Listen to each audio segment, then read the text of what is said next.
अभी हम आज सुननी है ए गुडू भैया कुछ कहब तब न कह तो यही तरीका के छोड़ जो नहीं जा तेरे भाव देखे के बा बोलो बोलो बोलो बिना मुंह के दांत वाली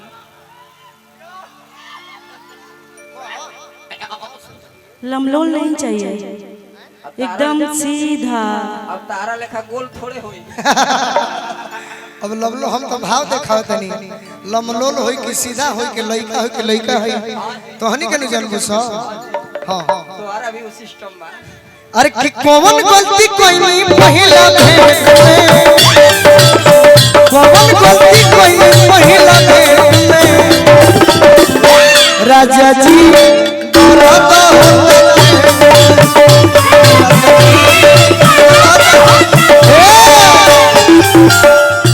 ये हसनी मन रहे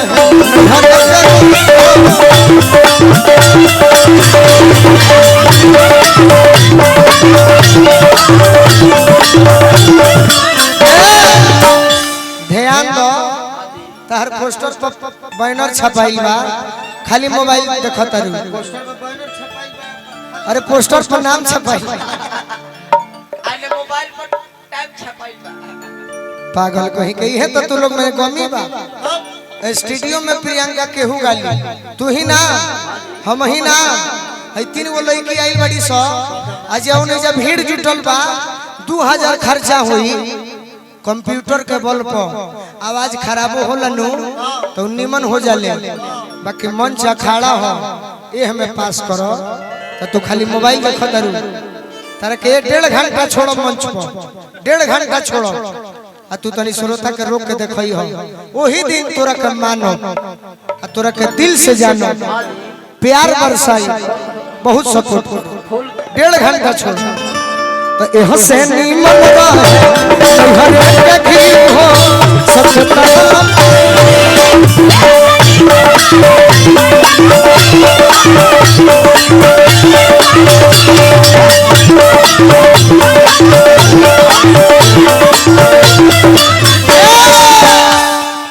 कि मिलत रहे माजा काहे नहीं हरवा निमन बिए काहे काहे ससुरवा से काहे नहीं हरवा निमन बा एकरा खाती जनतनी काहे मिलत रहे माजा पकड़ी के पेड़ हो गाजी क्या पकड़ी हो अच्छा करके कुछ और बना दिए भाव में कि मिलत रहे माजा ओही जबरवा के अगा मछा बिछाई के लेटाई लेटाई उतना हम बिगड़ी थोड़े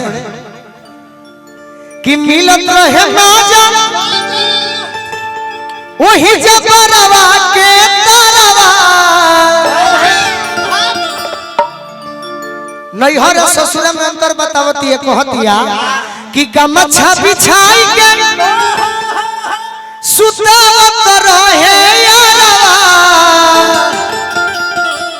कहते कि सुन हम जानत नहीं किते आरजेडी पार्टी के होवे हम जानत नहीं किते भाजपा होवे बाकी है रूपा बा एक और अलगे दल बा कौन दल न राजपा न भाजपा न नीतीश कुमार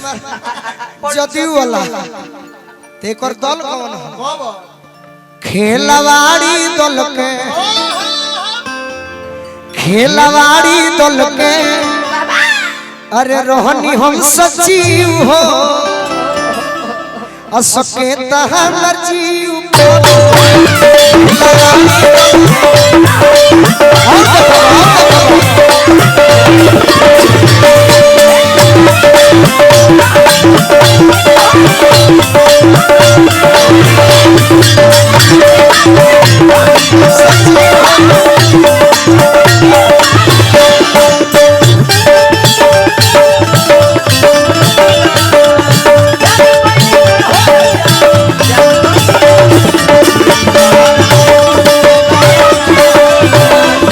तहार खींच ले हम से रजाई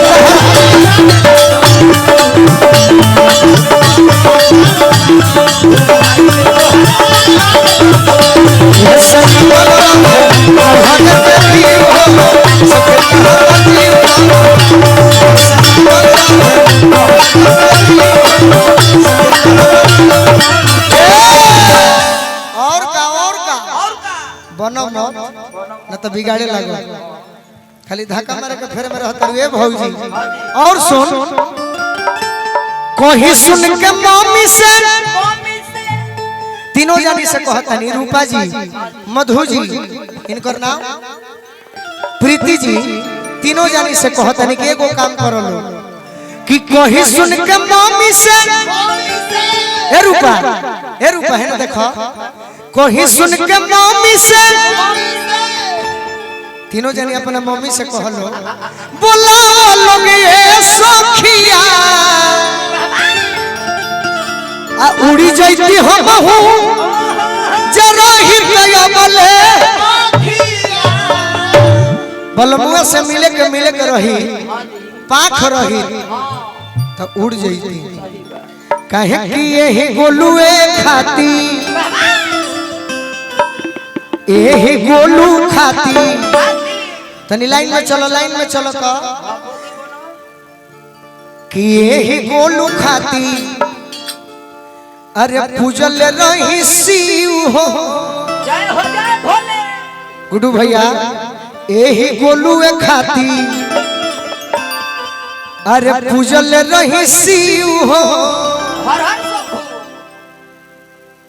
ये तीनों जो धर्मेंद्र बाग जी और ये शत्रुघ्न भैया हैं और विकास बाबा तीनों जो झगड़ा नहीं हुआ था विदेश में कौन जगह रहे हो इजराइल रहे मैंने पैरवी कर इन तीनों को निकाला और मैंने कहा कि आप ढोलक बजाइए ना क्या वहां जाने की जरूरत है लेकिन सेटिंग देखिए कि यही गोलू खाती अरे पूजल रही शिव हो।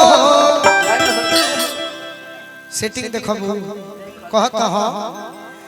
सबके तहा मर्जी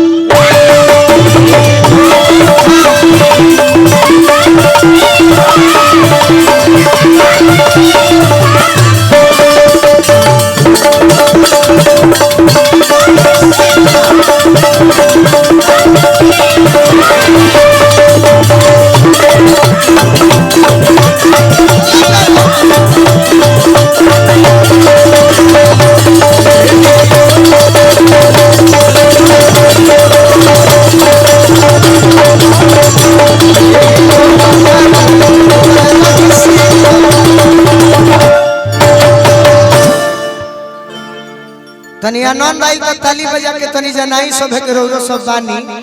हाँ एगो और गीत गाओ तनी बिकी भैया ओकरा बाद आगे